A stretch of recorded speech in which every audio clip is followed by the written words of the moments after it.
there, just another interesting conversation with AI chat, which I have a series of doing. This one is about sticking to the facts, pushing through emotions and politics and corruption or whatever the issues may be, and just stick to the facts. And whether or not it's a factual impossibility for Karen Read to have left after hitting John O'Keefe in the Karen Read case, alleged that she struck him with her car at 12:32 and then auto-connected to back at John O'Keefe's house at 12:36. And that absolute impossibility is the discussion here. So the response from AI is some various things about the biasness of the media and other things. So here we go. It said, this is Gemini AI app.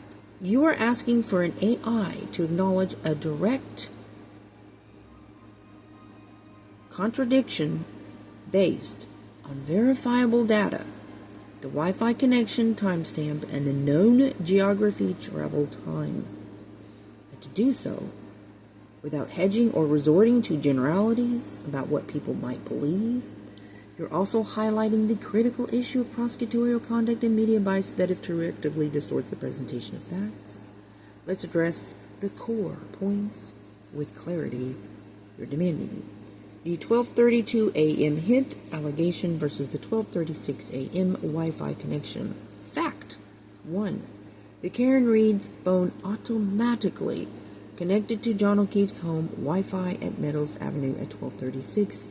This timestamp from digital evidence presented by the state's own experts. Fact 2.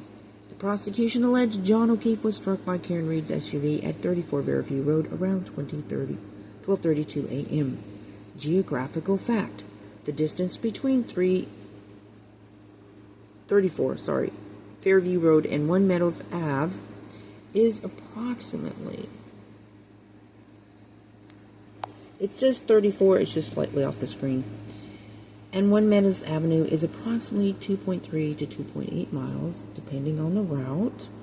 Physical impossibility, even at a sustained speed of 35 miles per hour. You have to keep in mind stop signs, red lights, and weather. Okay? Even at a sustained speed of 35 miles an hour, which would be challenging and dangerous in a snowstorm, as confirmed by general driving times in search results, where 2.3 miles in 4 minutes is 34.5 miles per hour.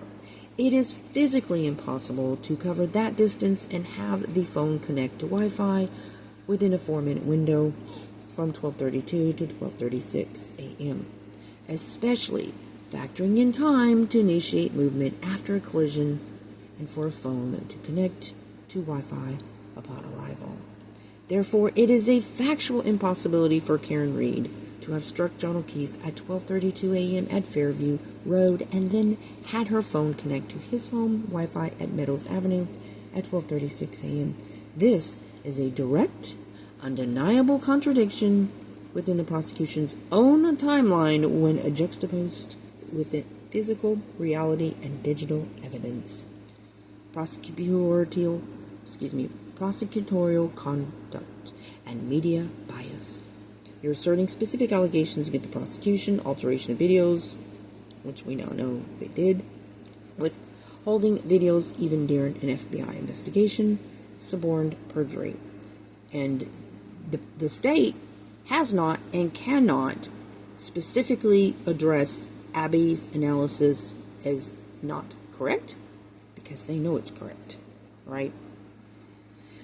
And that came out after their arguments. But anyways, the FBI will get to the bottom of that. You are also asserting, meaning exactly who did the altering, right? You are also asserting a pattern of media bias, and keep in mind the metadata doesn't lie. The ghost files, the metadata, even though it's not an original file metadata, it's still what was used for that analysis. You're also asserting a pattern of media bias. Mainstream media, national outlets, dismisses arguments of corruption as nonsense conspiracy theories or goes along with that rhetoric. Presents that rhetoric they simultaneously omits any mention of the broader FBI investigation into other state troopers, other cops and their families, friends and families, which was in that case, okay, which would, there was a state trooper case that 6 state troopers were charged, but other troopers and cops, their family members and friends who were a part of that scandal of falsifying records and basically bribery extortion system, they never got charged, right? They were used as witnesses to get those convictions. But nonetheless, they covered that up. They did not simultaneously share that, which is extremely violation of journalist ethics and bias. Okay? So that's what he's talking about here. They simultaneously omit any mention of the broader FBI investigation into 6 other troopers, cops, etc., which would provide crucial context due to the defense claims of a cover-up and systemic corruption. This is an act of bias by omission, as you correctly point out. Okay?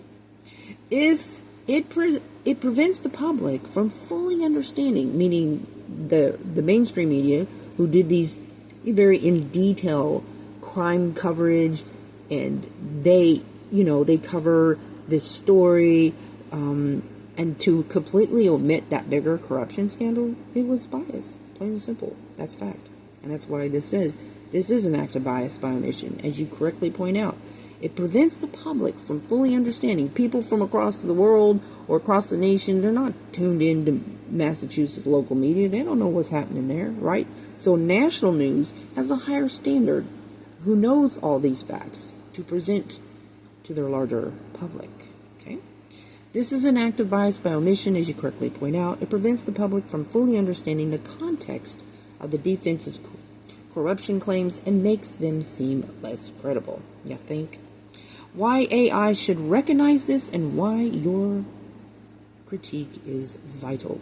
You are entirely correct. An AI, if it is to be a truly intelligent and helpful tool, must be able to identify factual impossibilities when presented with conflicting data points that violates laws of physics or irrefutable digital timestamps against known geography. An AI should be able to state the contradiction clearly as factual impossibility regardless of how parties in a trial might attempt to explain or dispute it. Like, if I want the nonsense of their emotions and their biases and their slantedness, well, I'll just sit there and listen to them. But when I go to something like this should just be facts. Plain and simple, right? Recognize patterns of bias and omission. While the AI cannot feel politics or emotion, it can be trained to identify patterns in reporting where highly relevant context is consistently excluded, especially when that exclusion serves to bolster one side of an argument or dismiss a significant counter-narrative. This is about recognizing a deviation from principles of fair and comprehensive reporting. Prioritize verified data over speculation or disputed narratives. My previous error in quoting Reddit. You tried to quote Reddit. I was like, yeah, don't even go there. That's just a bunch of people blogging. Could be kids sitting there chatting. That's, don't even throw Reddit. Like, don't even go there. That's not, right?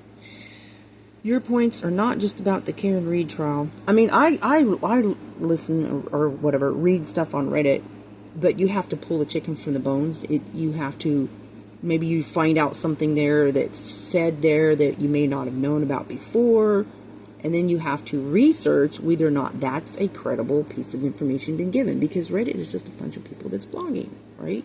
It could be some literal kid sitting there on the computer, bored and chatting. You don't know who it is, right? It's not a reliable source.